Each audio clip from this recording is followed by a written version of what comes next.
৩৫তম শিল্প বাণিজ্য মেলা শুরু হবে আগামী ২৯শে জানুয়ারি। মেলা চলবে ১২ ফেব্রুয়ারি পর্যন্ত। বুধবার আয়োজিত সাংবাদিক সম্মেলনে একথা জানিয়েছেন শিল্প বাণিজ্য দপ্তরের মন্ত্রী শান্তনা চাকমা। এবারের শিল্প বাণিজ্য মেলায় অংশ নেবে ৩০০ ব্যবসায়ী প্রতিষ্ঠান, যেখানে স্টল থাকবে মোট ৫১৫টি। গত বছর শিল্প বাণিজ্য মেলায় যেখানে বিক্রি হয়েছিল ৬.২৮ কোটি টাকা, সেখানে এবছর আরো বেশি হবে বলে আশা প্রকাশ করেছেন শিল্প বাণিজ্য দপ্তরের মন্ত্রী শান্তনা চাকমা। এছাড়া শিল্প বাণিজ্য বিকাশে বিনিয়োগকারীদের নিয়ে ডেস্টিনেশন ত্রিপুরা বিজনেস কনক্লেভ অনুষ্ঠিত হবে ৭ এবং ৮ ফেব্রুয়ারি বলেও জানিয়েছেন মন্ত্রী শান্তনা চাকমা।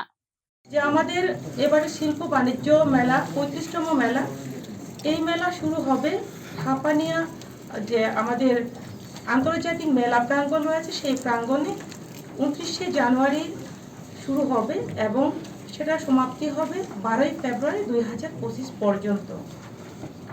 তার পাশাপাশি এই মেলায় আমরা চেষ্টা করে যাচ্ছি যে যাতে করে বিগত দিনের যে মেলাগুলো হয়েছে তার চেয়ে আরো সুন্দর আকর্ষণীয় যাতে হয়ে ওঠে, তার জন্য আমরা দুবার রিভিউ মিটিং করেছি। আজকে আমরা আবার দ্বিতীয়বারের জন্য রিভিউ মিটিং করেছি। তো এই মেলাতে আমরা চাচ্ছি যে বিশেষ করে লোকাল যারা রয়েছেন, লোকালদের উপরে আমরা যারা বিজনেস লোকাল রয়েছে তাদের উপরে গুরুত্ব দেওয়া